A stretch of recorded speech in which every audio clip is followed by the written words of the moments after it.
হজরত মুসা আলাইহিসসালাম এর জীবন কাহিনী অত্যন্ত দীর্ঘ, অলৌকিক ঘটনায় ভরপুর এবং শিক্ষণীয়।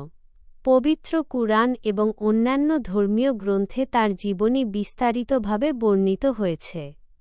1 ঘণ্টার মতো দীর্ঘ একটি সময় ধরে শোনার উপযোগী করে তার জীবনের প্রধান প্রধান ঘটনাগুলো নিচে ধারাবাহিকভাবে তুলে ধরা হল। 1. জন্ম এবং ফেরাউনের প্রাসাদ। মুসা আলাইহিসসালামের জন্মের সময় মিশরের শাসক ফেরাউন রামসেস দ্বিতীয় এক জ্যোতিষীর ভবিষ্যদ্বাণী শুনে বনি ইসরায়েলের সমস্ত নবজাতক পুত্র সন্তানকে হত্যার নির্দেশ দেয়। অলৌকিক রক্ষা। মুসা এর মা আল্লাহর নির্দেশে তাকে একটি সিন্দুকে ভরে নীলন্দে ভাসিয়ে দেন। শত্রুর ঘরে লালন পালন। সিন্দুকটি ভাসতে ভাসতে ফেরাউনের ঘাটে পৌঁছায়। ফেরাউনের স্ত্রী আছিয়া শিশুটিকে দেখে ভালোবেসে ফেলেন এবং নিজের সন্তান হিসেবে লালন পালন করতে শুরু করেন। এভাবে আল্লাহর ইচ্ছায় মুসা ফেরাউনের নিজের প্রাসাদেই বড় হতে থাকেন। 2. মিশর ত্যাগ ও মাদিয়ানে হিজরত। একবার এক কিপ্তি, ফেরাউনের বংশের লোক এবং এক বনি ইসরায়েলি লোকের মধ্যে ঝগড়া হচ্ছিল। মুসা বনি ইসরায়েলি লোকটিকে সাহায্য করতে গিয়ে কিপ্তিকে একটি চড় মারেন, যার ফলে ঘটনাক্রমে কিপ্তিটি মারা যায়। মাদিয়ান যাত্রা। ফেরাউন মুসা কে হত্যার ষড়যন্ত্র করলে তিনি মিশর ছেড়ে মাদিয়ান নামক স্থানে পালিয়ে যান। বিবাহ ও জীবনযাপন।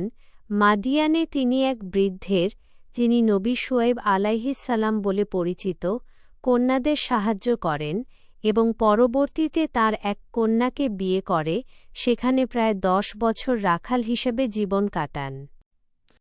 3. নবুয়ত লাভ ও তুর পাহাড়ের ঘটনা।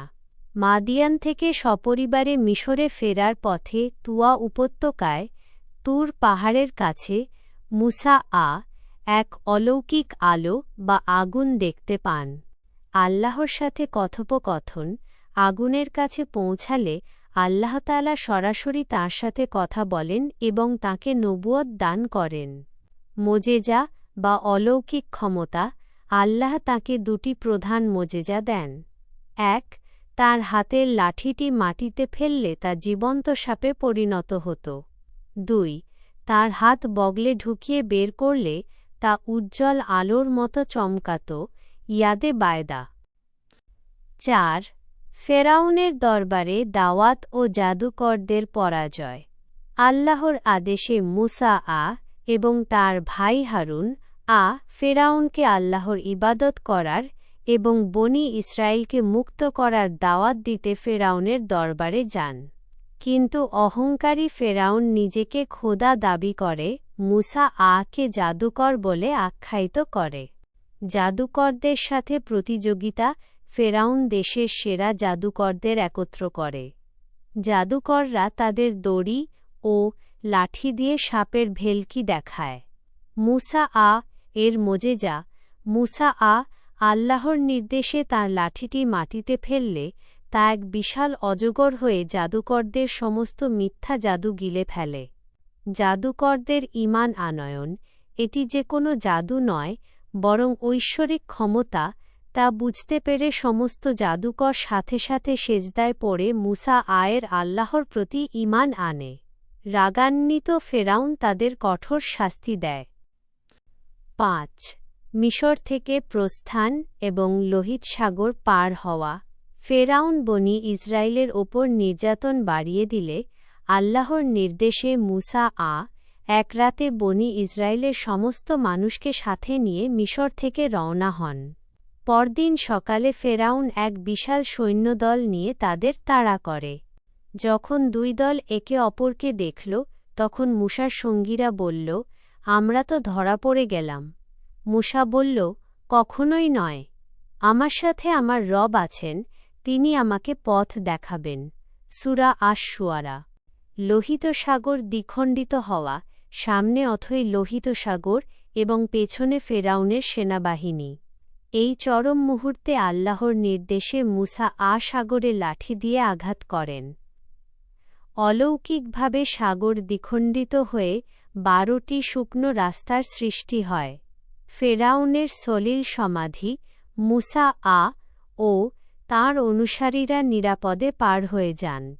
কিন্তু ফেরাউন ও তার সেনাবাহিনী যখন সেই রাস্তায় নামে, তখন পানি আবার আগের মতো মিলে যায় এবং ফেরাউন দলবলসহ ডুবে মারা যায়। ডুবন্ত অবস্থায় ফেরাউন ঈমান আনার দাবি করলেও তা কবুল হয়নি। 6. সিনাই মরুভূমির জীবন ও তাওরাত লাভ।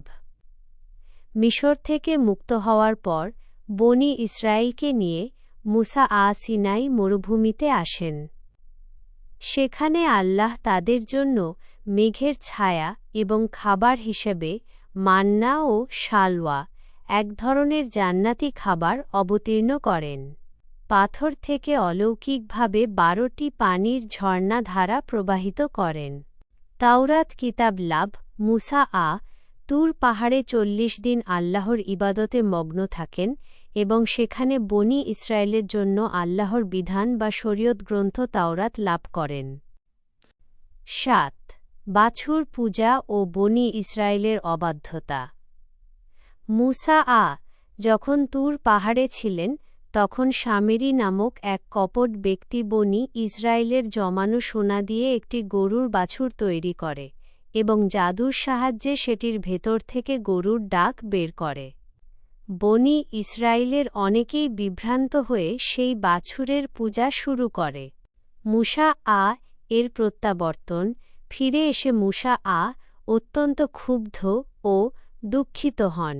তিনি শামেরিকে নির্বাসিত করেন এবং বাছুরটিকে পুড়িয়ে সাগরে ভাসিয়ে দেন। যারা তাওবা করেছিল তাদের ক্ষমা করা হয়। 8. হজরত খিজির এর সাথে সাক্ষাৎ। একবার বনি ইসরায়েলের একজন মুসা কে জিজ্ঞেস করেছিলেন, পৃথিবীতে সবচেয়ে জ্ঞানী কে? মুসা বলেছিলেন, আমি। আল্লাহ তাকে বিনয় শেখানোর জন্য জানান যে 2 সাগরের মিলনস্থলে তার এমন এক বান্দা হজরত খিজির আছেন, যার কাছে এমন জ্ঞান আছে যা মুসার কাছে নেই।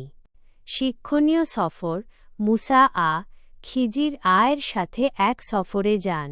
সেখানে খিজির 3টি আপাতদৃষ্টিতে অদ্ভুত কাজ করেন: নৌকা ফুটো করা, একটি ছেলেকে হত্যা করা এবং একটি ভেঙে পড়া দেয়াল ঠিক করা। পরবর্তীতে খিজির এই ঘটনাগুলোর পেছনের গভীর ঐশ্বরিক রহস্য বা হিকমত বুঝিয়ে দেন, যা সাধারণ মানুষের বুদ্ধির বাইরে ছিল। 9. জীবনের শেষ অধ্যায়। আল্লাহ বনি ইসরায়েলকে ফিলিস্তিনের পবিত্র ভূমিতে বায়তুল মুকাদ্দাস প্রবেশের নির্দেশ দেন, কিন্তু তারা ভীরুতা ও অবাধ্যতা প্রদর্শন করে বলে, হে মুসা, সেখানে এক শক্তিশালী জাতি আছে, তুমি আর তোমার রব গিয়ে যুদ্ধ করো, আমরা এখানেই বসে রইলাম। 40 বছরের শাস্তি। এই অবাধ্যতার কারণে আল্লাহ বনি ইসরায়েলের জন্য ফিলিস্তিনে প্রবেশ 40 বছরের জন্য নিষিদ্ধ করেন এবং তারা সিনাই মরুভূমিতেই দিকবিদিকহীনভাবে ঘুরতে থাকে। ওফাত।